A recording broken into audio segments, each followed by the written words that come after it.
Doctor Shiv और हमारी तो सांसें भी मिली हुई हैं, रास्ते भी मिल जाएंगे और आपका सच सबके सामने बाहर आएगा।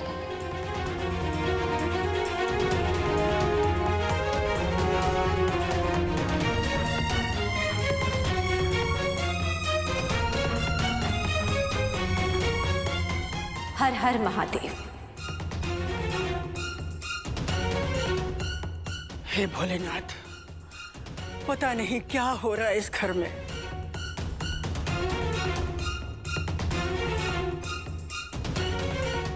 उल्टी गंगा बह रही है।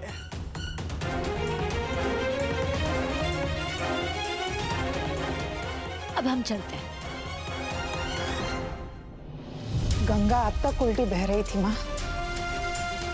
गंगा मैया ने सही दिशा अब पकड़ी है, सही दिशा में अब बह रही हैं। धीरे धीरे इसमें उफान आएगा, फिर धीरे धीरे पाप धोएंगे और फिर पापियों का नाश करेंगे।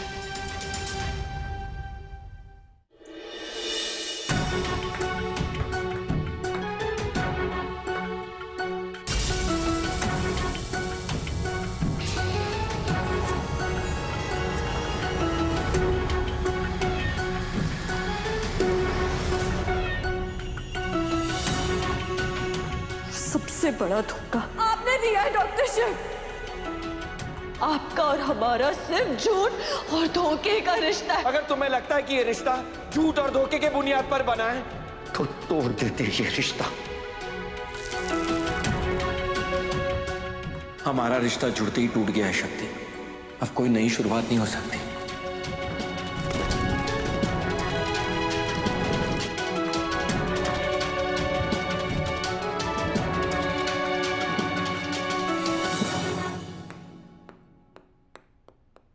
मैं जीत गया भैया, मैं जीत गया, मैं जीत गया। डॉक्टर शिव के साथ पहली बार उनका छोटा भाई नंदू द बंधु टेबल टेनिस में जीत गया। अनगिनत हारों के बाद मैं फाइनली जीत गया भैया। मैं जीत गया। और भैया आप हार गए। तू सही कह रहा है नंदू, मैं हार गया हूं। जिंदगी में हार गया हूं, भरोसे में हार गया हूं, और प्यार में भी।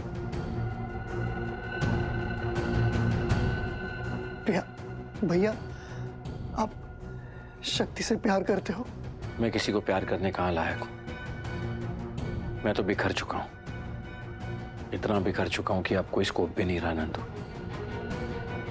हाँ, कुछ उम्मीदें थी मुझे शक्ति से, अपने लिए, घर के लिए और खास करके कार्तिक के लिए। मुझे लगा था कि पिता नहीं, कम से कम उसे मां तो मिल जाएगी। और जो शक्ति ने किया वो। शक्ति, कार्तिक को नीचे मत फेंको।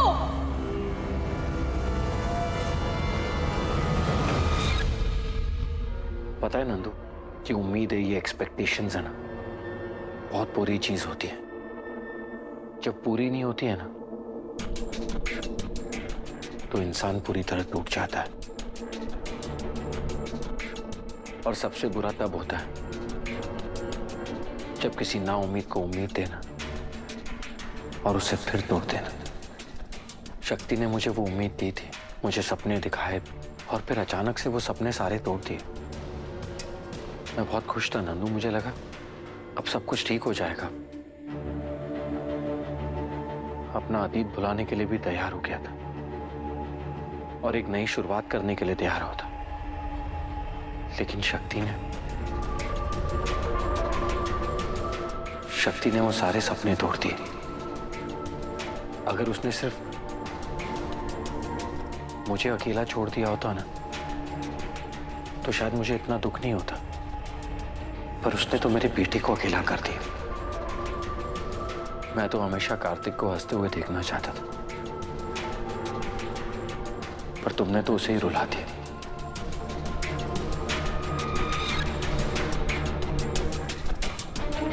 नहीं जाना मुझे उस दिन, प्लीज। कार्तिक बेटा, क्या बात हो गई? इतना अच्छा आपका स्कूल है, इतना बढ़िया आपका हॉस्टल है, लोग तरसते हैं उस हॉस्टल में रहने के लिए और उस स्कूल में पढ़ने के लिए। नहीं, मुझे नहीं जाना, ना स्कूल में ना हॉस्टल में। मुझे आप लोग के साथ ही रहना है। चिल्लाओ मत प्लीज। हे भगवान, हमारा बच्चा उसके परिवार के साथ रहना चाहता है और कोई उसकी बात नहीं सुन रहा। देख मेरा बेटा, सिर्फ कुछ सालों की बात और है। 10th स्टैंडर्ड आपका कंप्लीट हो जाएगा ना, फिर आप हमारे साथ रहोगे यही घर पे। नो नो नो, मुझे नहीं जाना हॉस्टल। वो स्कूल मुझे पसंद नहीं है। I hate it. कार्तिक, चिल्लाओ मत।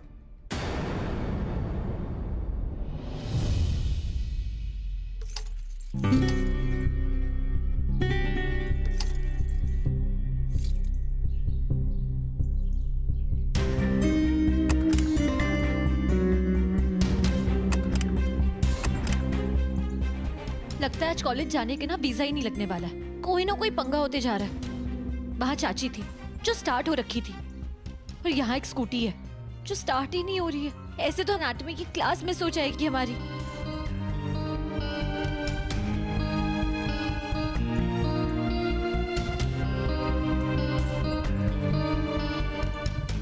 एनाटॉमी के नोट्स तो है ही नहीं, उसकी तो जरूरत पड़ेगी हमें।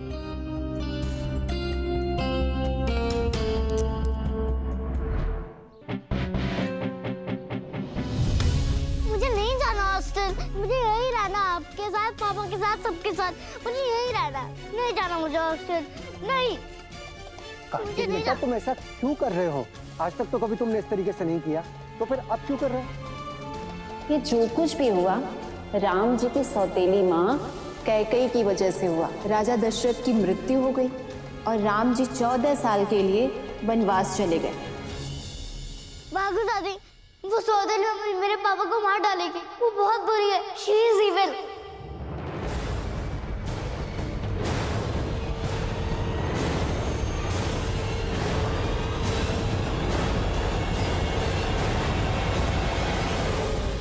ऐसा कुछ नहीं होगा मेरे बच्चे, कुछ नहीं होगा।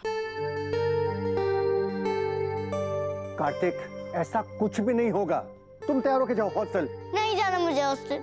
नहीं, नहीं जाना मुझे। नहीं जाना हॉस्टल। छोड़ो मेरा हाथ कार्तिक। नहीं। कार्तिक,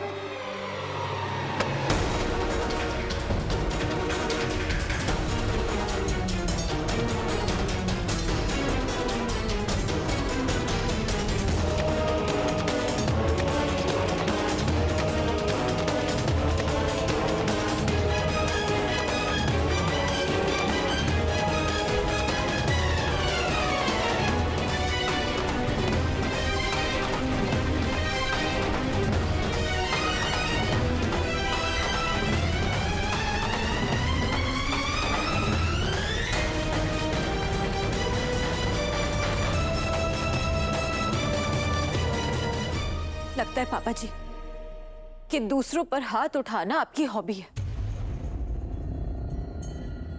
पहले आप एक औरत पर हाथ उठा रहे थे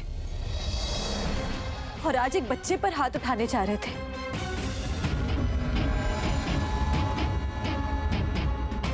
बच्चों पर हाथ उठाना उतना ही गलत है जितना कि एक औरत पर हाथ उठाना। और कार्तिक क्यों नहीं रह सकता यहाँ पर? इतना बड़ा घर है, इतने सारे लोग हैं उसे यहाँ प्यार देने वाले, तो परायों के बीच में क्यों भेजना? अपनों से दूर, अपनों के प्यार से दूर।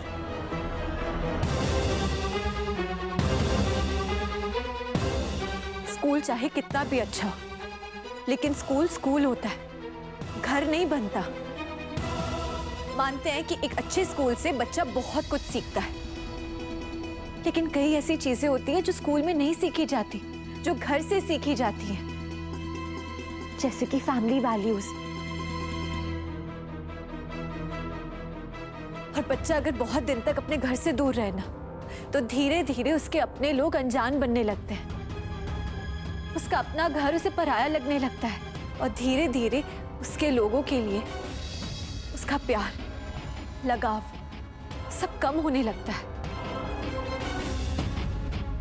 पापा जी, बच्चे को हॉस्टल भेजकर हम अपनी जिम्मेदारी निभाते नहीं हैं, अपनी जिम्मेदारी से बचते हैं। हॉस्टल वालों पर अपनी जिम्मेदारी डालते हैं ताकि वो बच्चे को सिखाए, वो उससे बड़ा करे। चुप रहो। सबसे पहली बात तो यह कि मैं तुम्हारा पापा नहीं, इसलिए मुझे पापा कहना बंद करो। और दूसरी बात यह कि तुमने हम सबको झूठा कहा था ना, अब तुम हमारे फैमिली मैटर में दखलंदाजी कर रही हो। तुम्हें कोई हक नहीं है, क्योंकि ये परिवार तुम्हारा नहीं है, तुम इस परिवार की नहीं हो। कार्तिक हमारा अपना खून है, इसके लिए जो अच्छा होगा हम वो फैसला करेंगे। हो सकता है तुमने शिव के कमरे में अपनी जगह बना ली हो, लेकिन इस घर में तुम्हारी कोई जगह नहीं है शक्ति। ये बात अपने दिमाग में अच्छी तरह से बिठा लो। तुम इस परिवार का हिस्सा नहीं हो, कोई अधिकार नहीं है तुम्हारा। कार्तिक हॉस्टल जाएगा, बात खत्म। सही कह रहे हैं आप, यहां पर हमारा कोई अधिकार नहीं है।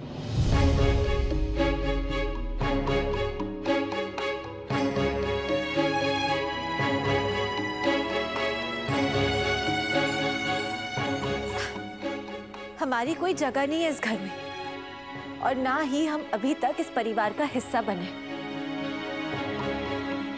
लेकिन डॉक्टर शिव तो है ना।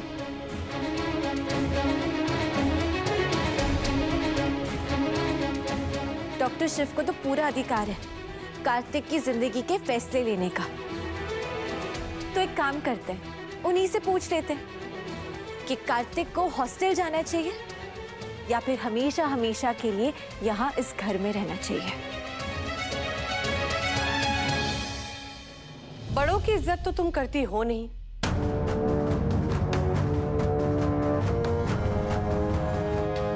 अब एक बहुत बड़ी गलती भी कर रही हो।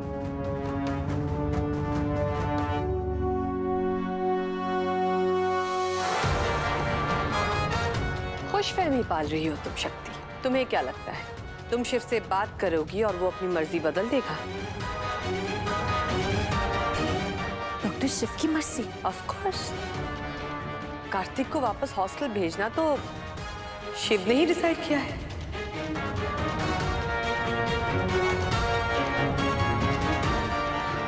मेरी बात पे विश्वास नहीं हो रहा है? देख लो, यह है कार्तिक के हॉस्टल का रिटर्न फॉर्म। इसमें खुद शिव ने साइन किया हुआ है।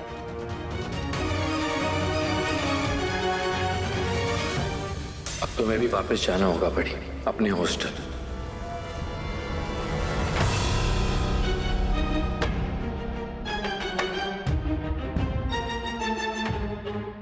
क्योंकि शिव खुद चाहता है कि कार्तिक वापस हॉस्टल जाए, और रिटर्न का मतलब तो तुम जानती हो ना, वापस जाना। अब क्या कहोगी तुम? डॉक्टर शिव ऐसा क्यों करेंगे?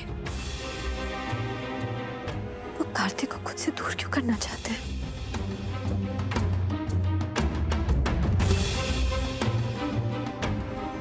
आई एम सॉरी कार्तिक बेटा, आज शाम को आपको हॉस्टल से लोग लेने आ रहे हैं ना, आप जाके तैयार हो जाओ प्लीज बच्चा। Very good boy, very good boy.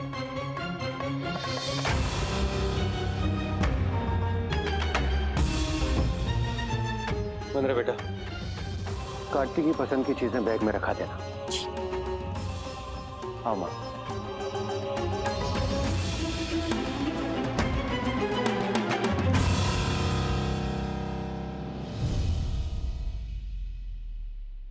बच्चे को रोता देख कितना खुश हो रही है ना। मैं खुश नहीं हो रही हूँ। अरे शिव से रिलेटेड कोई भी इंसान को दुखी देखकर ना मैं खुश नहीं होती, डबल ट्रिपल खुश हो जाती हूँ। कितना मजा आता है मुझे। एक चैलेंज आपने हमें किया था ना कि डॉक्टर शिव आपके हाथ का खाना खाएंगे। Of course. तो एक चैलेंज हम आपको करते हैं कि कार्तिक हॉस्टल कभी नहीं जाएगा। भोलेनाथ का भक्त है तो भोलेनाथ की कसम खाकर कहते हैं कि हम ये चैलेंज जीत कर रहेंगे।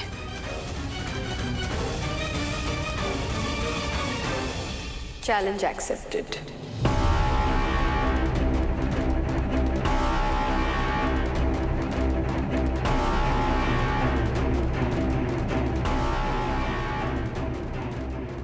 क्या है ना कि शक्ति, तुमने इस शिव का शिव पुराण तो पढ़ लिया होगा, पर ये जो तुम्हारा डॉक्टर शिव है ना, इसका शिव पुराण तुम्हें नहीं पता।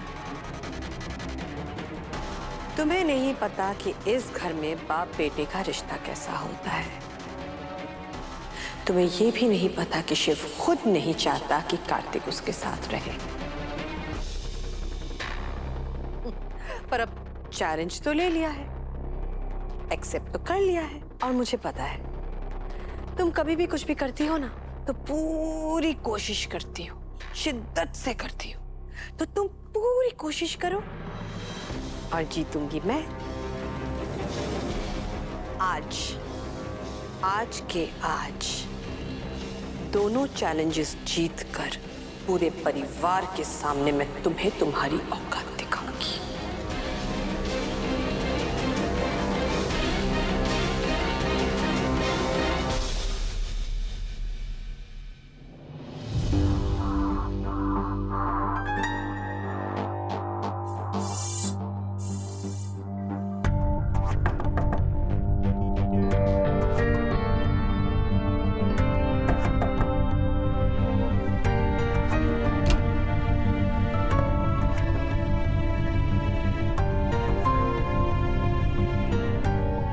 Doctor Shiv,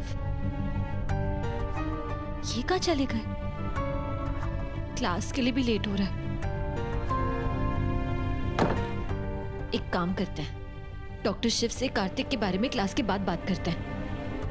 So what I explained yesterday, today I'm going to. नहीं, लेट आने वालों को मेरी क्लास में एंट्री नहीं मिलती है। जाओ अपने घर जाओ। सो सॉरी, वो घर पे ना काम था, और वैसे भी क्लास अभी तक शुरू नहीं हुई है ना। आज हम लेट हो गए, कल से पक्का लेट नहीं आएंगे। अंदर आने दो, सिर्फ इसलिए क्योंकि आप मिसेस ट्रस्टी हैं, और ट्रस्टी साहब का नाम लेके आप हम सबसे कुछ भी करवा सकती हैं। हमने उनका नाम कब लिया? सर, हम तो बस रिक्वेस्ट कर रहे थे। देखिए, एक तो आप क्लास में लेट आती हैं, ऊपर से आप मेरे से बहस कर रही हैं। सर, हम बहस का कर रहे थे, हम तो बस आपसे परमिशन मांग रहे थे। देखिए, आपका ये जो एटीट्यूड है ना, वो हमारे कॉलेज में बिल्कुल भी टॉलरेट नहीं किया जाएगा।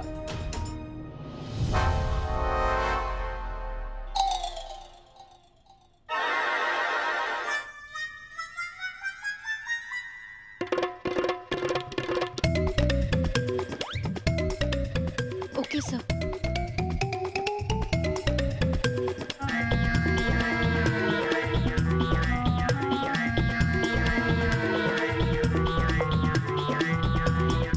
अगर आपको सजा देनी है तो हमें डायरेक्टली दीजिए ना, या प्रोफेसर सर को क्यों यूज कर रहे हैं?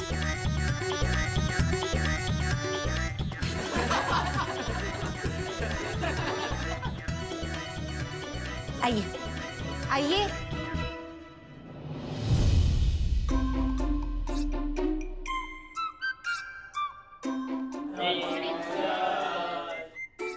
Good morning, sit down. हाँ, तो मैं इस कॉलेज ट्रस्टी हूं, मैं तुम्हें पनिश जरूर कर सकता हूं, लेकिन वो काम मेरा नहीं, वो काम प्रोफेसर साहब का है। और अगर वो तुम्हें सजा देना चाहे तो मैं उन्हें रोक नहीं सकता। क्यों प्रोफेसर साहब? हाँ हाँ, इनको पनिश करने से मुझे कोई भी नहीं रोक सकता। अच्छा, तो बताइए प्रोफेसर साहब, क्या सजा देना चाहेंगे आप इन्हें? क्या सजा देंगे इनको? मैं इनको सजा देता हूँ कि आप ना एक काम कीजिए, आप अपने हैंड रेस कीजिए और बाहर ग्राउंड में जाके 50 राउंड लगाइए, चले जाइए। क्या?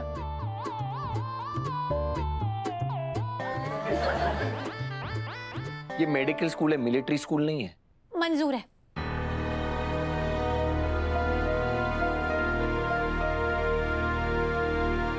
अगर पनिश करके कोई चीज ठीक हो सकती है तो हमें मंजूर है।